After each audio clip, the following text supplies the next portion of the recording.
ಹುಳಿಯಾದಂತಹ, ಖಾರವಾದಂತಹ, ಬಾಯಿ ರುಚಿ ಡಬಲ್ ಮಾಡುವಂತಹ ಚಟ್ನಿ ರೆಸಿಪಿ. ಹಾಯ್ ಹಲೋ ಎಲ್ಲರಿಗೂ ನಮಸ್ಕಾರ. ಜ್ಯೋತಿ ಪಾಕಶಾಲೆಗೆ ತಮ್ಮೆಲ್ಲರಿಗೂ ಸ್ವಾಗತ. ಹೊಸದಾಗಿ ನಮ್ಮ ಕುಕಿಂಗ್ ವಿಡಿಯೋಸ್ ನೋಡ್ತಿದ್ದಲ್ಲಿ ಪ್ಲೀಸ್ ಸಬ್ಸ್ಕ್ರೈಬ್ ಮಾಡ್ಕೊಳ್ಳಿ. ಈ ರೆಸಿಪಿ ಇಷ್ಟ ಆದಲ್ಲಿ ಒಂದು ಲೈಕ್ ಮಾಡಿ. ಹುಣಸೆಕಾಯಿ ಇದ್ದಲ್ಲಿ ಈ ರೀತಿ ಚಟ್ನಿ ರೆಸಿಪಿನ ಮಾಡಿ ನಾವು ಫ್ರಿಜ್ಜಲ್ಲಿಟ್ಟು 1 ತಿಂಗಳ ತನಕ ಸ್ಟೋರ್ ಮಾಡ್ಕೊಳ್ಬೋದು. ರೊಟ್ಟಿ, ಚಪಾತಿ, ಅನ್ನ ಯಾವುದರ ಕಾಂಬಿನೇಷನ್ ಆದ್ರೂ ಈ ಚಟ್ನಿ ಅಂತೂ ತುಂಬಾನೇ ಟೇಸ್ಟಿಯಾಗಿರುತ್ತೆ. ಹುಳಿಯಾಗಿರುವಂತಹ, ಖಾರವಾಗಿರುವಂತಹ ಈ ಟೇಸ್ಟಿಯಾದಂತಹ ಹುಣಸೆಕಾಯಿ ಚಟ್ನಿ ಯಾವ ರೀತಿ ಮಾಡೋದು ಅಂತ ನೋಡೋಣ ಬನ್ನಿ. ಮೊದಲಿಗೆ ನಾನಿಲ್ಲಿ ನೋಡ್ಬೋದು ಒಂದು 6 ರಿಂದ 7 ಆಗುವಷ್ಟು ಹುಣಸೆಕಾಯನ್ನ ನೀಟಾಗಿ ತೊಳೆದು ತಗೊಂಡಿದ್ದೇನೆ. ಇವನ್ನ ಈ ರೀತಿ ಸ್ವಲ್ಪ ಕಟ್ ಮಾಡಿ ನೋಡ್ಬೇಕಾಗುತ್ತೆ. ಬೀಜ ಇತ್ತು ಅಂದಲ್ಲಿ ಬೀಜ ಕಹಿ ಬರುತ್ತೆ ಚಟ್ನಿ ರೆಸಿಪಿಗೆ.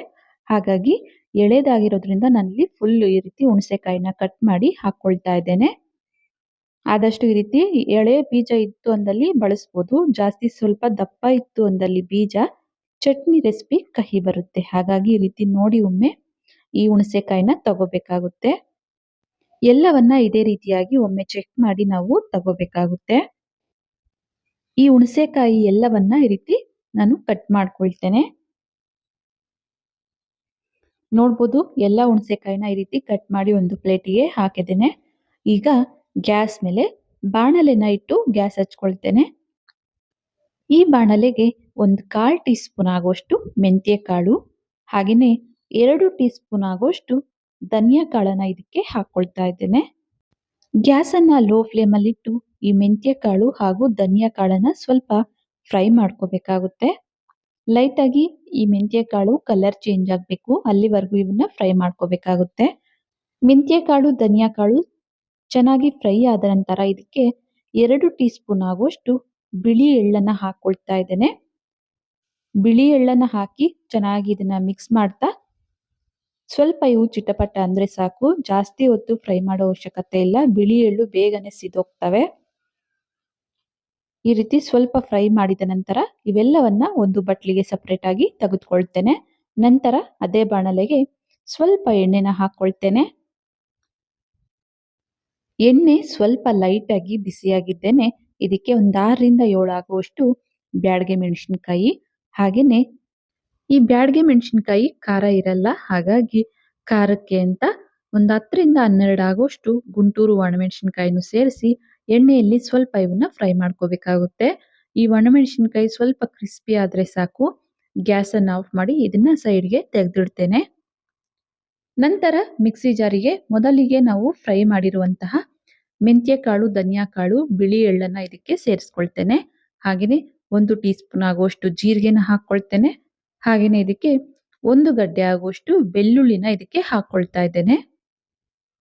ನಂತರ ಇದಕ್ಕೆ ಎಣ್ಣೆಯಲ್ಲಿ ಫ್ರೈ ಮಾಡಿರುವಂತಹ ಒಣಮೆಣಸಿನಕಾಯಿನೂ ಸಹ ಸೇರಿಸಿ ನೀರ್ ಹಾಕ್ತೇನೆ. ಇದನ್ನ ಮೊದಲಿಗೆ ತರಿಯಾಗಿ ರುಬ್ಬಿ ತಗೋಬರ್ತೇನೆ. ನೋಡಿ, ಈ ರೀತಿ ತರಿಯಾಗಿ ರುಬ್ಬಿರುವಂತಹ ಈ ಮಿಕ್ಸಿ ಜಾರಿಗೆನೆ ಕಟ್ ಮಾಡಿಟ್ಟಂತಹ ಹುಣಸೆಕಾಯಿನ ಸೇರಿಸ್ಕೊಳ್ತಾ ಇದ್ದೇನೆ.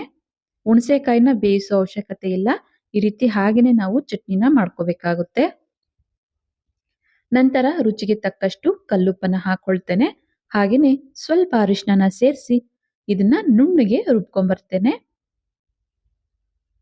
ನೋಡ್ಬೋದು, ಈ ರೀತಿ ನುಣ್ಣಗೆ ರುಬ್ಕೋಬೇಕಾಗುತ್ತೆ. ನೀರನ್ನ ಹಾಕ್ತೇನೆ ನಾವು ಈ ರೀತಿ ರುಬ್ಕೋಬೇಕಾಗುತ್ತೆ.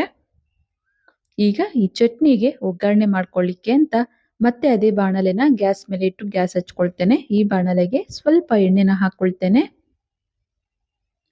ಎಣ್ಣೆ ಲೈಟ್ ಆಗಿ ಬಿಸಿಯಾಗಿದ್ದೇನೆ. ಸ್ವಲ್ಪ ಸಾಸಿವೆನ ಹಾಕೊಳ್ತೇನೆ.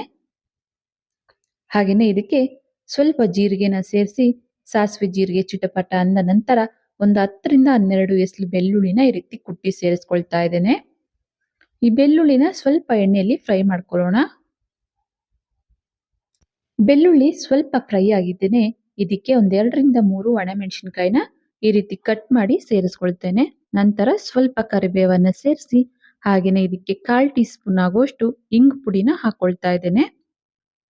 ಇವೆಲ್ಲವನ್ನ ಸೇರಿಸಿ ಸ್ವಲ್ಪ ಈ ಒಗ್ಗರಣೆನ ಫ್ರೈ ಮಾಡ್ಕೊಳ್ಳೋಣ.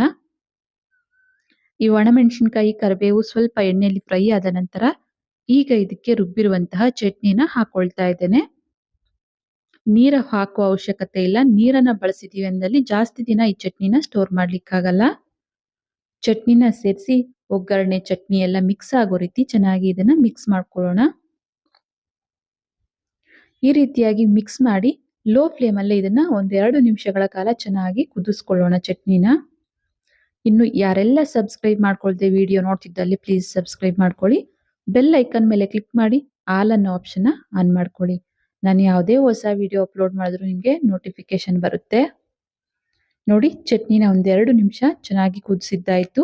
ಈಗ ಗ್ಯಾಸನ್ನು ಆಫ್ ಮಾಡಿ ಈ ಚಟ್ನಿನ ಒಂದು ಬಟ್ಲಿಗೆ ಸರ್ವ್ ಮಾಡ್ತೇನೆ. ನೋಡಿದ್ರಲ್ಲ, ತುಂಬಾನೇ ಸಿಂಪಲ್ ಆದಂತಹ ಟೇಸ್ಟಿ ಆದಂತಹ ಖಾರವಾದಂತಹ ಹುಳಿಯಾದಂತಹ ಹುಣಸೆಕಾಯಿಯ ಚಟ್ನಿ ರೆಸಿಪಿ ತುಂಬಾನೇ ಟೇಸ್ಟಿಯಾಗಿರುತ್ತೆ. ರೊಟ್ಟಿ, ಚಪಾತಿ, ಅನ್ನ ಯಾವುದರ ಕಾಂಬಿನೇಷನ್ ಆದ್ರೂ ಈ ಚಟ್ನಿನ ಸರ್ವ್ ಮಾಡ್ಬೋದು. ಈ ರೆಸಿಪಿ ನಿಮಗೆ ಇಷ್ಟ ಆಗಿದೆ ಅನ್ಕೊಳ್ತೇನೆ. ಇಷ್ಟ ಆದಲ್ಲಿ ಈ ವಿಡಿಯೋಗೊಂದು ಲೈಕ್ ಮಾಡಿ, ಶೇರ್ ಮಾಡಿ, ಕಮೆಂಟ್ ಮಾಡಿ. ಇನ್ನು ಯಾರೆಲ್ಲ ಸಬ್ಸ್ಕ್ರೈಬ್ ಮಾಡ್ಕೊಳ್ದೆ ವಿಡಿಯೋ ನೋಡ್ತಿದ್ದಲ್ಲಿ ಪ್ಲೀಸ್ ಸಬ್ಸ್ಕ್ರೈಬ್ ಮಾಡ್ಕೊಳ್ಳಿ. ಧನ್ಯವಾದಗಳು.